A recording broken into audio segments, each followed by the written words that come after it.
Hello everyone, good morning, welcome back to my channel Ranjita লাইফস্টাইলে তোমাদের অনেক অনেক স্বাগত ভালোবাসা জানিয়ে নতুন ভিডিও নিয়ে এসেছি। কেমন আছো তোমরা? আশা করি ভালো আছো, আমিও ভালো আছি। তো সকাল সকাল দুধ গরম দেখিয়ে ভিডিও শুরু করছি, কারণ দুধ তো শুভই বলে সবাই, যদিও জানি না বিশ্বাস কতটা কি, সবাই বলে বলে বিশ্বাস করি। তো রান্না বান্না বসিয়ে দিয়ে আমি গেছিলাম দুধ আনতে, কারণ মা তো অসুস্থ, যেতে পারছে না, দুদিন আসেনি, কামাই হয়ে গেছে। তো ওদের বাড়ি থেকেও তো কাদা রাস্তা না, লোকেদের দিয়ে যেতে পারছে না। এখন 9টা 10 বাজে, রান্না বান্না কমপ্লিট করে আমি গেছিলাম দুধ আনতে, এসে দুধটা বসিয়ে দিয়েছি। আর আজকের ওয়েদারটা একটু রোদ হয়েছে বন্ধুরা, একটু না বেশ ভালো গরম আছে, রোদের তাপটাও আছে। তো তারপরে ভাতটা করিনি, শুধু তরকারিটা করেছি, কারণ ভাতটা আমি ওখানে বানিয়ে নেব কাজের জায়গায়। আর দুধটা গরম না করে দিয়ে গেলে, ফ্রিজে রেখে দিলে না, ওটা আবার সন্ধ্যায় এসে যখন গরম করবো, ওটা কীরকম একটা গন্ধ করে, ভাল লাগে না। তো তারপরে দেখো দুধ ওখানে হচ্ছে, আর এখানে আমি চিকেন স্টুটা বসিয়ে দিয়েছি। আজ দুপুরে হচ্ছে চিকেন স্টু আর ভাত। চিকেন স্টু দিয়ে ভাত খেতে আমার দারুণ লাগে। তোমাদের কাদের কাদের ভালো লাগে অবশ্যই কিন্তু কমেন্ট করে জানাবে। আর যা গরম দেখো, এইটুকু রান্না করতে গিয়ে আমার অবস্থা পুরো খারাপ হয়ে গেছে। তো খাবার টাবার প্যাক করে নিয়েছি। তারপরে দেখো মায়ের জন্য লিকার চা বানিয়ে দিয়েছি, সেটা আর শেয়ার করা হয়নি। আমার জন্য একটু দুধ চা বানাচ্ছি। যতই দেরি হয়ে যাবে না কেন, একটু দুধ চা না খেলে না মনটা একেবারে ভালো লাগে না। তো সেই জন্য দুধটা গরম করেও হাফ ঢেলে রাখলাম, আর হাফ দিয়ে আমি শুধু চা বিস্কিট খেয়েই কাজে যাব, কারণ আর খাবো না কিছু, কারণ টাইমই নেই। এত মানে কাজে গেলে নিজে অসুস্থ, মাকে সেবা করে তারপরে যাওয়া অসম্ভব হয়ে উঠছে, মানে পারছি না বলতে গেলে। কিন্তু কি করব, যেটা না করলেই নয়। এখন 9টা 20 বাজে, আবার চানে যাবো। চলো এখন অফিসে গিয়ে দেখা হচ্ছে। আজকে হচ্ছে শনিবার, তো আজকে আমি কাজে এসেছি ফাইনালি। আর আজকে পুরো ঝলমলে রোদ হয়েছে, জানি না বিকেলবেলা বৃষ্টি আসবে কি না। তো তোমরা কেমন আছো বলো বন্ধুরা? আমি তো আগের তুলনায় ভালো আছি। এবার যা ভালো আছি, রেস্ট নেব কি, মা তো পুরো অসুস্থ মানে বললাম তোমাদেরকে, দেখছোই। মাকে বেশি ক্যামেরায় দেখাচ্ছিও না। তো সেই কারণে আমার আরও খাটনি বেশি হয়েছে, মায়ের জন্য সব কিছু করে দিয়ে তারপরে নিজের জন্য রান্না বান্না করে তারপরে আসতে হচ্ছে। মানে আমি যে অসুস্থ, আমাকে কেউ রান্না বান্না করে গুছিয়ে দেবে, খেতে দেবে, সে উপায় নেই। মানে মানে ভেজা হাত করতে হচ্ছে, বাসনও ধুতে হচ্ছে, কড়াইও মাজতে হচ্ছে, রান্না করতে হচ্ছে, সব সকালে চাটাও করে দিতে হচ্ছে মাকে, সব কিছু করেই দিতে হচ্ছে। তো আমার কপালটা ভাবো, পুরো একদম হিরে দিয়ে মোড়ানো কপাল, লোকের সোনা দিয়ে মোড়ানো থাকে, আমার হিরে দিয়ে মোড়ানো। যাই হোক, আমার নিজের শরীরটা ভালো নেই বলেই কষ্ট হচ্ছে কাজ করতে, কিন্তু কিছু করার নেই, করতে তো হবে। কে করবে? কেউ দেখার নেই, কেউ করার নেই। তো যদি মানে এইরকম সময়ে নিজের আত্মীয় স্বজন বা আদার্স কেউ, শুভাকাঙ্ক্ষী লোক যদি খবর না নেয়, পাশে না থাকে, তাহলে ভালো সময় থাকার ওদের কি দরকার, তাই না? আজকে আমি মঙ্গলবার থেকে অসুস্থ, সোমবার রাত থেকে একটাবার কেউ আমাকে ফোন করে জিজ্ঞেসই করেনি। দেখা হলে, সামনাসামনি দেখা হলেও কেউ জিজ্ঞেস করে না খেয়েছি কি না, কেমন আছি। তো ওইসব লোকেদের যখন প্রয়োজন পড়ে তখন কিন্তু আমাকে প্রয়োজন হয়, ঠিক আছে? তো আমি আর কোনো দিনই ওদের প্রয়োজনে লাগবো না, তাই না? তোমরাই বলো, যখন এতটা অসুস্থ, কেউ খোঁজখবর না নেয়, পাশে না দাঁড়ায়, হ্যাঁ, তো ওদেরকে ভালো সময়ে রাখবো কেন পাশে? ভালো সময় তো এমনিই আমরা একাই থাকতে পারবো, ভালো সময় তো অনেকেই এসে পাশে দাঁড়ায়। খারাপ সময় কেউ দাঁড়ায়? কেউ দাঁড়ায় না। মানুষ চেনে খারাপ সময়ে যায়, যে কে ভালো আর কে মন্দ। যাই হোক, কিছু করার নেই, যার যা ইচ্ছা। কেউ খোঁজখবর না নিলে জোর জোর জোর জবরদস্তিভাবে তো তাদেরকে আর বলবে না আমাদেরকে খোঁজখবর নাও, ফোন করো, যোগাযোগ করো। নাই করলেও কি আছে, বিচার করার লোক উপরওয়ালা, উনি সব দেখছেন, উনিই বিচার করবেন। যাই হোক, একটু কষ্ট হচ্ছে ঠিকই, আর একারই তো জীবন বলো, একাই করতে হবে। আর সব থেকে বড় কথা হচ্ছে, আমি নিজে একা, আমার দায়িত্ব নেওয়ার কেউ নেই, আমার করে দেওয়ার কেউ নেই।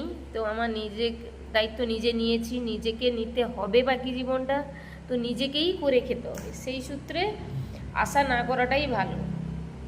নিজের মানুষরাই যখন না বোঝে, তখন আর কাকে কি বলবে বলো? নাই বুঝুক। এবার একটা জিনিস হচ্ছে কারোর জন্য কিছু করে আশা করতে নেই, আমি করি না, এটা হচ্ছে কিন্তু খুব খুব খারাপ যে আমি তার জন্য করেছি, সে কেন আমার জন্য করবে না, এই জিনিসটা কখনোই চাইতে নেই। আমি তো চাই না, আমার মনে হয় এই জিনিসটা উচিত না। তো আমি কাউকে কিছু দিয়েছি, এবারে সে আমাকে দিল না কেন, এইটা আমি ভাবি না। এবার সে দিল না তার ব্যাপার, আমি তাকে ভালোবেসে দিয়েছি, এবার তার ভালো লাগেনি, সে দেয়নি, কিন্তু আমি দিয়েছি বলেই যে আমি আশা করব ও দেবে, এটা ভুল। কিন্তু এটা আশা করা একদমই উচিত না। সেই একার জিনিস একাকেই চলতে হবে, কিছু করার নেই। খেটে খেতে হবে, যতদিন বেঁচে আছি খেটে খেতে হবে, কারণ আমাকে খাওয়ানোর মতো কেউ নেই। আর নিজে যদি কাজ না করি খাবো কি? নিজে অসুস্থ হলে কতদিন বাড়িতে বসবো? কেউ খাওয়াবে আমাকে? কেউ খাওয়াবে না। যাই হোক, সে আমার জীবনে অনেক করুণ কাহিনী আছে, যদি সম্ভব হয় পরে তোমাদের সাথে একদিন শেয়ার করব। ঘরে বাইরে কাজ করতে না সামলাতে ভীষণ কষ্ট হচ্ছে, কিচ্ছু করার নেই। যাই হোক, চলো আজকে সারাদিন কী করি না করি শেয়ার করব। আর রান্না বান্না তো তেমন কিছু শেয়ার করিনি, এক তরকারি ভাত করে নিয়ে এসেছি, দুপুরে খাওয়ার সময় দেখাবো। আর আমি শুধু চা বিস্কিট খেয়ে এসেছি। চাটা বানাচ্ছিলাম, মনে হয় তোমাদের সাথে শেয়ার করেছিলাম, হ্যাঁ। তারপরে আর শেয়ার করিনি, দুখানা বিস্কিট আর চাটা খেয়ে এসেছি। সকালে আর কিচ্ছু খাইনি, মাকে আজকে চা দিইনি, মা আজকে মুড়ি খেয়েছে।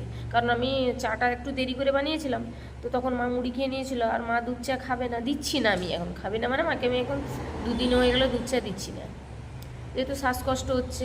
এবার মায়ের জন্য আদার্স ওষুধ নিয়ে, ওষুধ টষুধ নিয়ে এসে দেওয়া, সব রকম টাইম মতো, এগুলো কে করবে? কেউ করবে না।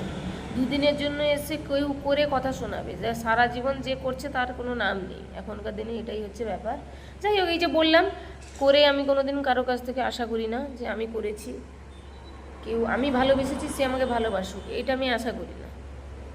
যাই হোক, চলো ভিডিওটা দেখতে থাকো, আশা করি ভালো লাগবে। টাটা। হ্যালো এভরিওয়ান, শুভ দুপুরবেলা। দেখো, বলছিলাম সকালবেলা যে চিকেন স্টু বানিয়ে ভাত নিয়ে মানে খাবো আর কি। তো ভাতটা এখানে বানিয়ে নিলাম, এই যে ভাত এখানে বানিয়ে নিয়েছি, সাথে শসা, পেঁয়াজ, টমেটো নিয়েছি। আর এখানে চিকেন স্টু, এই যে দেখো লেগ পিস, গাজর, পেঁপে, আলু দিয়ে এইভাবে বানিয়েছি। আর আছে তোতা আম। তো আজ দুপুরের এটাই হচ্ছে আমার মেনু। তোমরা কি দিয়ে দুপুরে ভাত খেলে অবশ্যই কিন্তু কমেন্ট করে জানিও। আর কিছু রান্না করিনি, মায়ের জন্য এটা রেখে এসেছি। আর পটল আলু সয়াবিনের তরকারি বানিয়েছিলাম সেদিনকে, ছিল, যে যেটা দিয়ে খাবে।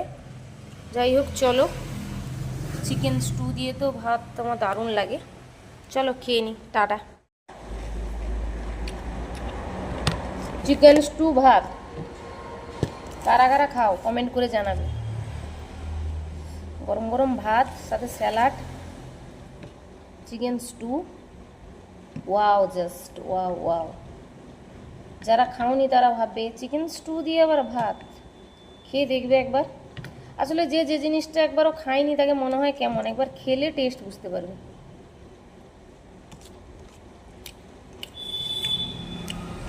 দারুণ। তো চলো,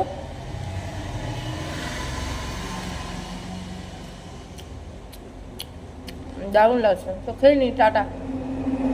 তারপরে দেখো, বেরিয়ে আমি একটু স্টেশনারি দোকানে গেছিলাম, দুটো লিপস্টিক আর দু একটা জিনিস নিব বলে, কিন্তু দেরিও হয়ে গেছিলো।